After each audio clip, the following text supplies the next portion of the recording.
Good morning, ladies and gentlemen. Thank you for being here.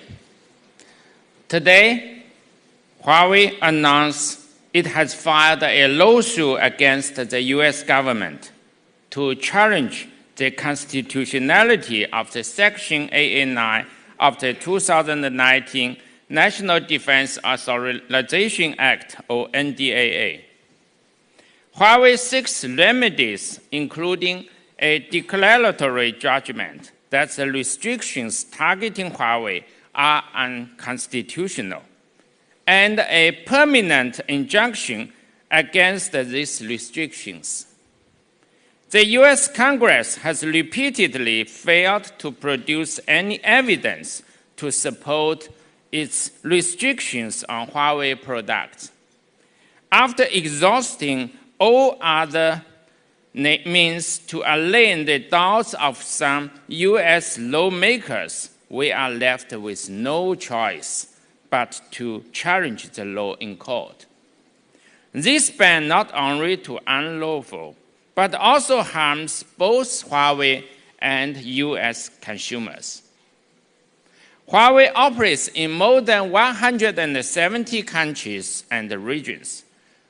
As a leading global technology provider, Huawei has always taken its responsibilities seriously, specifically the responsibility to make secure equipment that meets industry standards.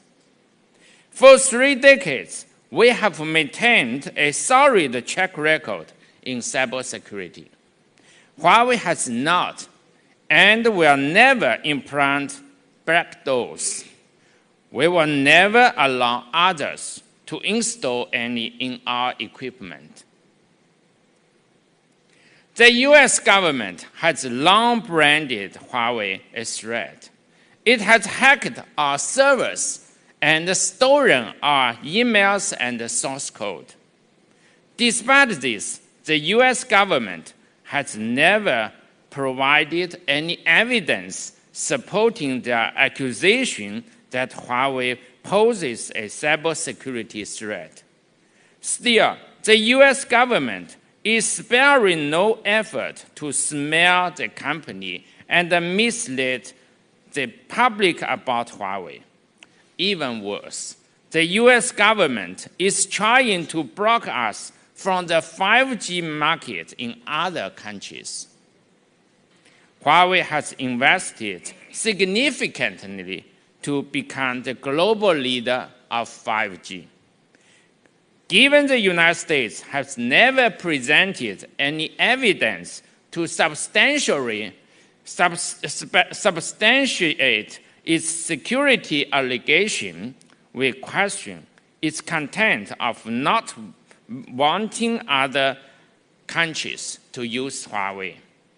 Is it a fate that other countries may catch up to and overtake its using our advanced 5G technologies?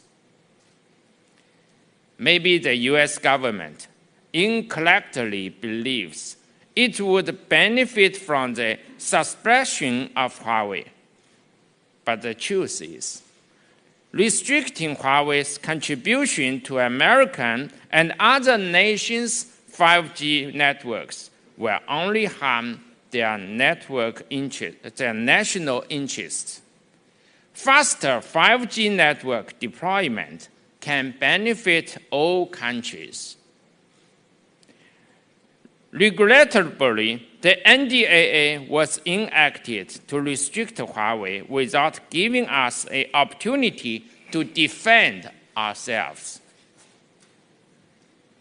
Section 889 of the 2019 NDAA prevents us from serving our U.S. customers, damages our reputation, and deprives us of opportunities to serve customers outside the United States.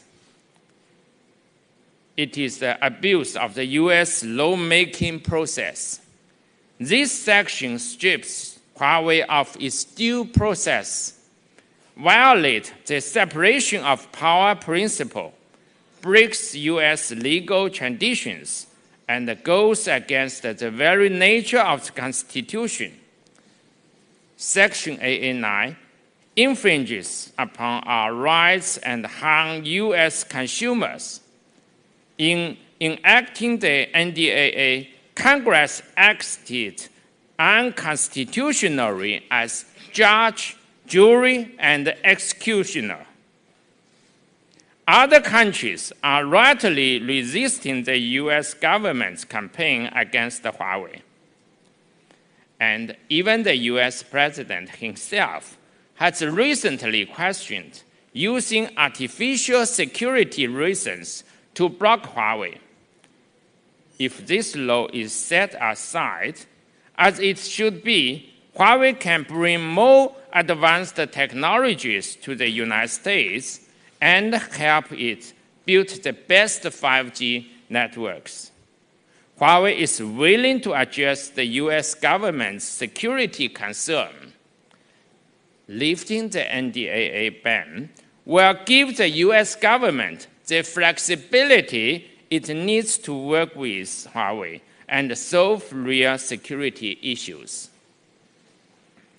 Huawei are compelled to take these legal actions as a proper and last resort. We look forward to the court's verdict and trust that it will benefit both Huawei and the American people. Thank you.